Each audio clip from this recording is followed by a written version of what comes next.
My name is Angie. Welcome to my channel, or welcome back to my channel. If you are new here, I'm a mom to four.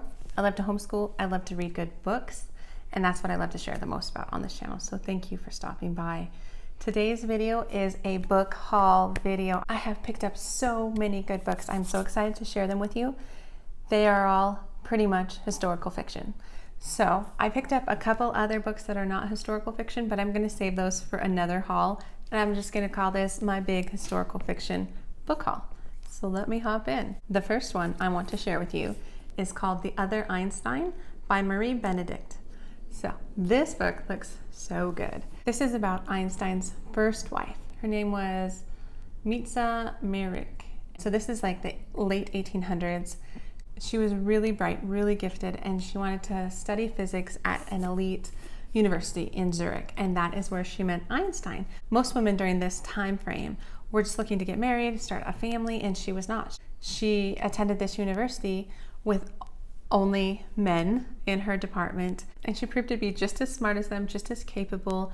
And then she met Albert Einstein, and it sounds like they fell in love, got married. I don't think it actually worked out because it does say she's his first wife. Maybe they were both too smart for each other or something like that, but I've heard, not from this book, but in general, that it's been debated that she actually had a lot to do with him coming up with special relativity, that theory. And so it's just interesting to think about the fact that her influence on him made him who he was. So this just sounds really good. I love reading about the wife of famous people because a lot of times they're pretty extraordinary themselves.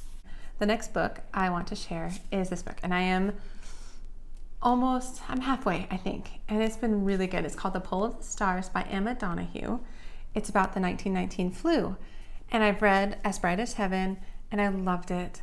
And so when I saw that this was coming out and it was about the Spanish flu, I just picked it up. Even though I don't tend to pick up new releases, I tend to wait till I can get them used, but I paid full price, and it's been really good. It is a story about a nurse in Ireland who works on the maternity ward for flu patients. So there was this special unit of where women who were about to give birth or who were pregnant who also had the flu were kind of quarantined together, if you will. And then the story is about this nurse, a doctor, and kind of, I think, their helper, and how they kind of run this little ward, if you will, because this is kind of deep into the Spanish flu. So there's not very many doctors. There's lots of people dying. It's just kind of bad news. And so they have to do some kind of extreme things. And it's been so entertaining. A lot of it I enjoy because I understand the history of it. Like, I understand the fact that you're talking the early 1900s. They didn't even know there was such a thing as a virus.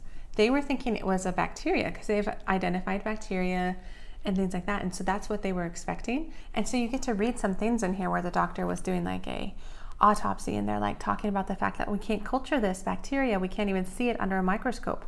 Well, of course not. Viruses are like 10 times smaller. They don't culture in bacterial media. I kind of science nerded out a bit with this, but it's definitely not technical. I just am able to pull out those things and really appreciate them. The story is really, really good so far.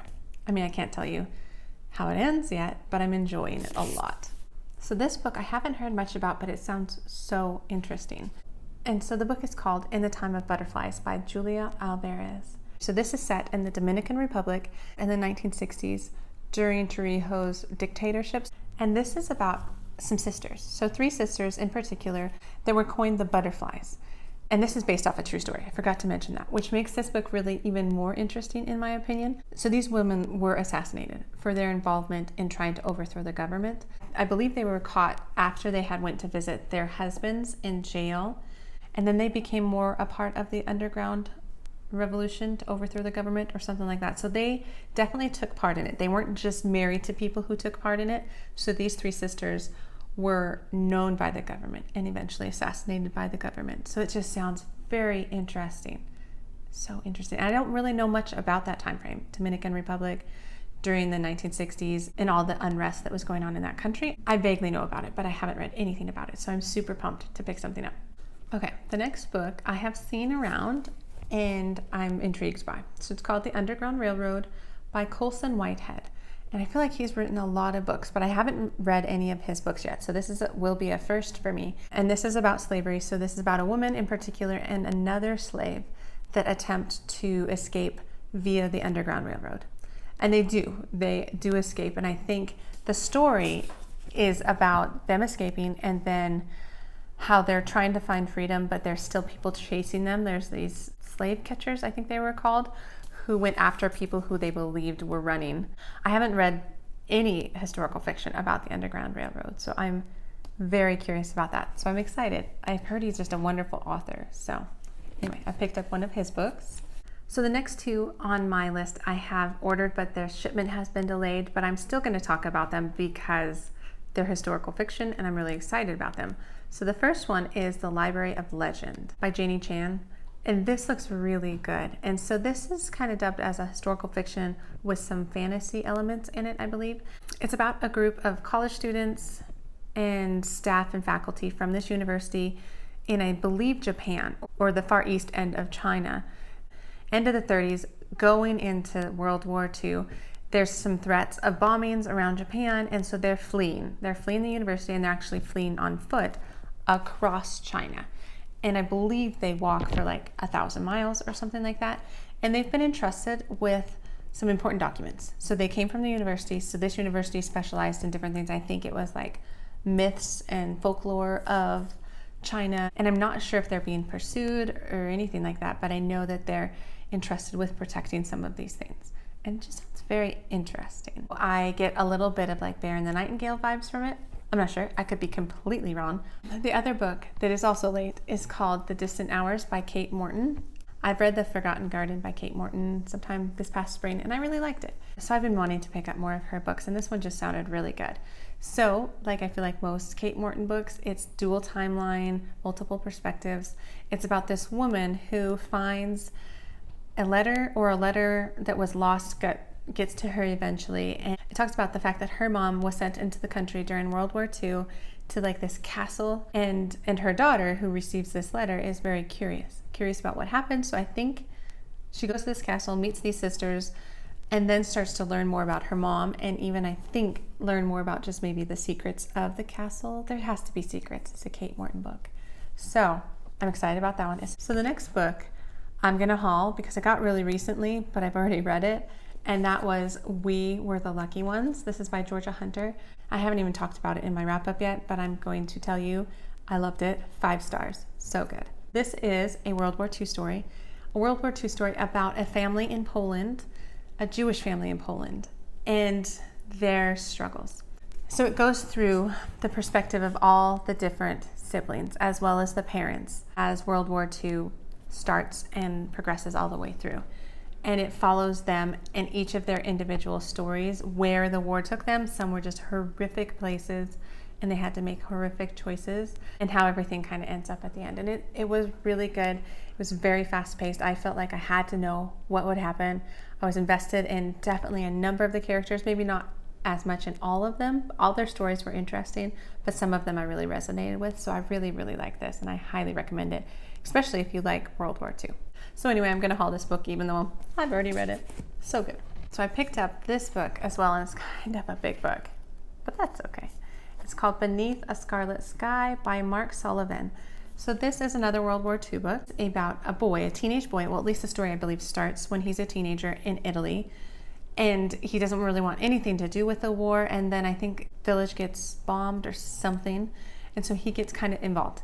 And he's involved in the sense of helping Jews escape over the Alps. So that's where he starts.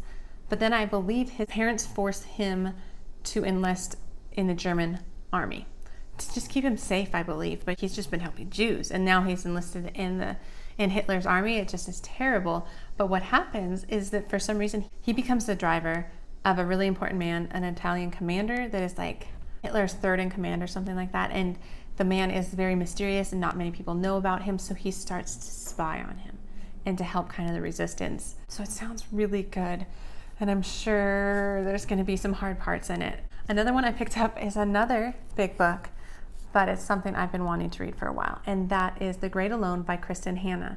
I love Kristen Hanna books. The latest one that I read was earlier this year was The Nightingale, and it's definitely one of my top maybe 3 of the year so far. And so I have really high hopes for this one. I've heard good things too. I've heard it's kind of heart-wrenching. So this is more around the Vietnam War timeframe. So not World War II, but Vietnam War. So that a man comes back as a vet from the Vietnam War and he's kind of messed up. So like PTSD. And what he does is he can't handle life. He's really angry. And he moves his wife and his daughter into Alaska. To like a place I don't think that is very well set up for them. I believe there's some tough storylines in here, which most Kristen Hanna books have tough storylines, but of like abuse and things like that. So that sounds hard, but I'm hoping the story ends well. And I've heard nothing but good things about it, just like heart-wrenching, like rip your heart out sort of things, but very, very good book. So I'm looking forward to that one. So the last book I picked up was The Alice Network. This book, along with this one, was on my 5-star prediction list, and so I want to get to both of these before the end of the year. This is a book that is about the World Wars, but it spans kind of both, I believe. So it spans like World War I, where there's a woman who becomes a spy against the Germans, and I think her code name is Alice, and it starts like the Alice Network, but then something falls apart there.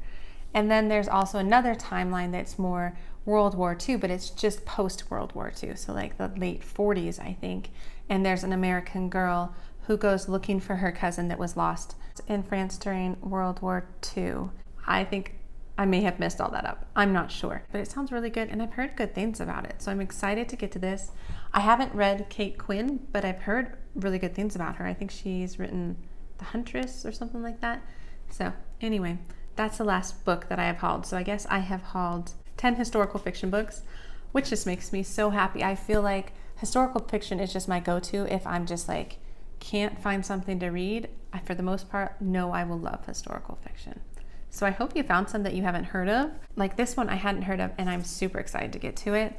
The Pull of the Stars has been amazing. We Were the Lucky Ones. Just so many good ones. So I hope you like historical fiction as much as I do, and that this was enjoyable. And yeah, that's what I have for this video. So please consider liking the video, subscribing if you're not subscribed already, and otherwise I'll see you in the next book video. All right, take care. Have a wonderful day.